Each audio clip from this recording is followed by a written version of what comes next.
ODM wakiongozwa na Gladys Wanga ya kujaribu kuleta utengano kati ya Wakikuyu na Wajaluo.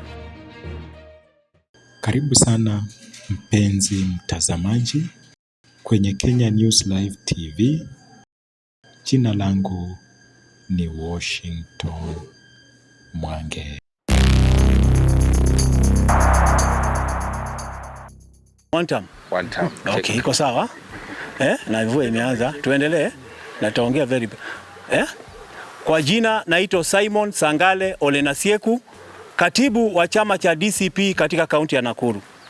Kwanza kabisa ningependa kutoa rambirambi kwa niaba ya chama cha DCP branch ya Nakuru kwa familia ya marehemu hayati Raila Amolo Odinga, kwa mama Ida na watoto, na kwa jamii yote ya Waluo katika taifa la Kenya na Wakenya wote kwa jumla, kwa sababu ya kumpoteza shujaa ambaye ni hayati Raila Odinga. Baada hayo pia ningependa kuja hapa mbele zenyu kwa sababu ya yale mambo yametendeka siku ya jana. Pale katika eneo la Nyeri kulikuwa na mazishi, na yule gavana wa Nyeri Mutahi Kahiga, kuna matamshi mabaya sana ameweza kutoa. Kama chama cha DCP sisi tunakataana na matamshi hayo ya Mutahi Kahiga, na ya kwamba hayo ni matamshi yake binafsi. Na wale watu ambao wameanza saa hizi kushikanisha matamshi yake na wapati leader Rigathi Gachagua, tunawaambia kwamba mshindwe, kwa sababu sisi tunajua ya kwamba kuna njama ambayo imepangwa na Kasongo na watu wengine katika chama cha ODM wakiongozwa na Gladys Wanga ya kujaribu kuleta utengano kati ya Wakikuyu na Wajaluo. Na hii siasa haitaweza kutimizwa. Kitu ningependa kusema ni kwamba Governor Kahiga Mutahi, yeye sio spokesman ya Wakikuyu. Kahiga Mutahi, yeye sio spokesman wa chama cha DCP. Kahiga Mutahi hana cheo chochote katika community ya Wakikuyu, ili kwamba kila ambacho anachosema kiweze kujulikana kama kwamba kimetoka katika mlima wa Kenya. Sisi tunajua vizuri sana ya kwamba siku ya jana na wiki hii kumekuwa na mkutano ambao ulifanyika pale katika eneo la Nyeri kati ya Governor Mutahi Kahiga na Waziri wa Interior Murkomen. Tumejua kwamba kumekuwa na mikutano ambayo Kahiga Mutahi amekuwa akifanya na Oscar Sudi. Tungependa pia hii mikutano ambayo wamekuwa wakifanya ijulikane ni njama gani zimekuwa zikipangwa za kujaribu kuwachapanisha Wakenya, kuweza kuwatenganisha katika msingi ya kikabila. Kufikia sasa tunajua kwamba kinyume na vile Gladys Wanga alivyosema siku ya leo, ni kwamba Rigathi Gachagua hawapati leader. Tunajua kwamba katika Facebook account yake alitoa condolences kwa familia ya hayati Raila Odinga. Na siku ya leo Gladys Wanga kusema kwamba hati kufikia sasa hivi ya kwamba Rigathi Gachagua hajatoa condolences, hili ni jambo ambalo ningependa kumkashifu sana. Mimi ninajua kwamba Gladys Wanga ako katika mstari wa mbele akitaka kuwa awe running mate wa William Ruto katika mwaka wa 2027. Sisi tunajua msemaji wa chama cha ODM ni sio mwingine bali ni Edwin Sifuna. Kwa hivyo mimi nasema hivi, kuna wazee pia siku ya leo nimeona wakishikana na Gladys Wanga wakisema kwamba hawapati leader Rigathi Gachagua hata kubaliwa kwenda katika eneo la Bondo kwenda kumtembelea yule Ida na familia yake. Haya ni matamshi mabaya sana. Kile najua ni kwamba katika taifa la Kenya sasa hivi Wakenya wanaomboleza, na pia tunajua kwamba Kasongo ako katika zile schemes zake. Kuna sheria 8 ambazo alipitisha wakati Raila alipokuwa amefariki siku hiyo. Mambo kama cyber crime bill, kama privatization bill, the lands bill. Hizo ni masheria ambazo anataka Wakenya watoke katika mambo hayo.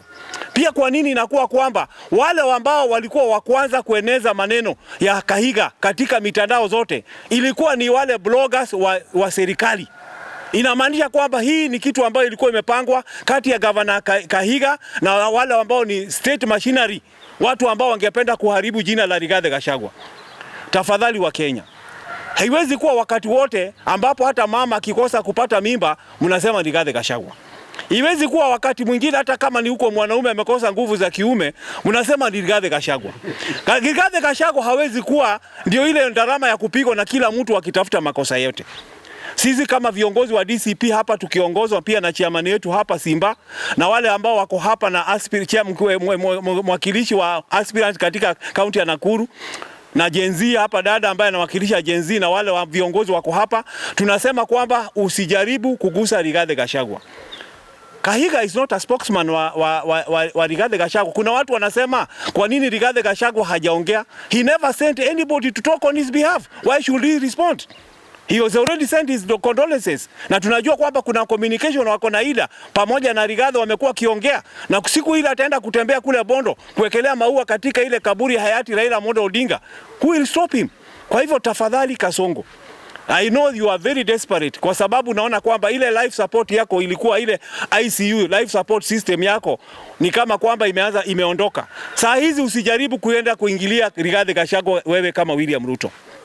Tunajua kwamba wewe William Ruto pia umekuwa na mpango wa kuja Nakuru, nasikia next week unataka kuja next week mahali hapa. Hata tunapoomboleza wakati huu wa hayati Raila Odinga, tunajua mipango imeanza mkiwa na Governor Susan Kihika. Tafadhali watu wa Nakuru tunawaambia hivi. Kasongo hata akikuja Nakuru mara ngapi, the one term movement is unstoppable. Yes. 2027 Kasongo anaenda nyumbani. 2027 Susan Kihika anaenda nyumbani. Watu wa Nakuru tulisema kwamba ng'ombe hata chinjwa kabla tukamue maziwa.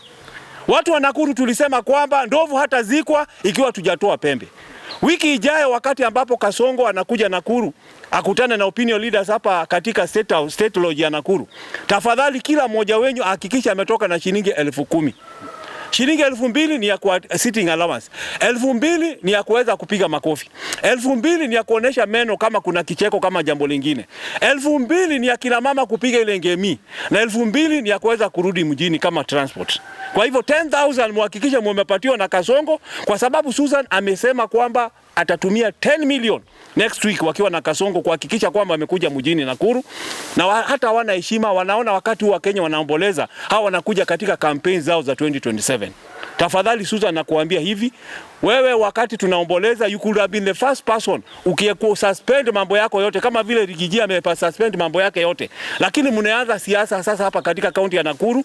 Sisi tunakuambia Kasongo, hata ukuje mara 10, ukuje mara 100, one term itaendelea. Susan, hata ufanye mikutano mpaka 2027 December, wewe unaenda one term. Na wabunge wote waliosaliti Rigathi Gachagua, nyinyi ni one term. Kwa hivyo sina mambo mengi ya kusema. Kitu iko ni kwamba I am here to say bila uoga wote, Rigiji si mtu mkabila. Rigiji hana uadui na Wajaluo. Rigiji hana uadui na familia ya Odinga, na yeye Rigiji hajatuma Mutahi Kagwe aongee kwa niaba yake, na tunafurahia kwamba even the Council of Governors mumembandua kutoka kwa ofisi Kahiga Mutahi. Huyu Kahiga Mutahi alipokuwa anaongea, kama mnasema kwamba alikuwa anaongea kwa niaba ya Rigiji, he is a UDA governor. Kwa hivyo alikuwa anaongea kwa niaba ya William Ruto kwa sababu wako katika chama cha UDA. Ikiwa kwamba mnasema yeye alikuwa anaongea kwa niaba wengine, he was the vice chairman of the Council of Governors, kumaanisha hata yeye alikuwa anaongea kwa niaba ya Council of Governors.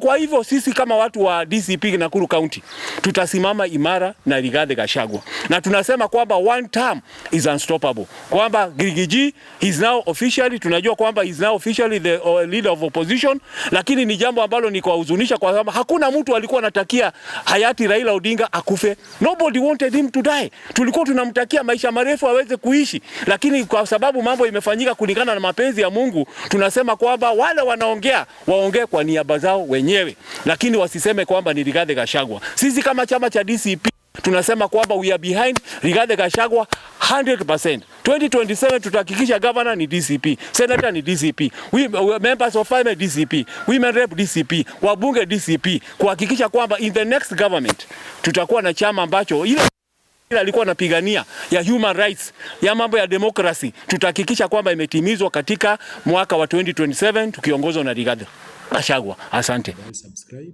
finya hiyo subscription button hapo chini na utakuwa wa kwanza kupata habari punde zinapotokea. Asante sana kwa kuwa mtazamaji bora na kusubscribe, na wewe ni wa maana sana, na hongera kwa hilo. Nikiripotia Kenya News Live TV.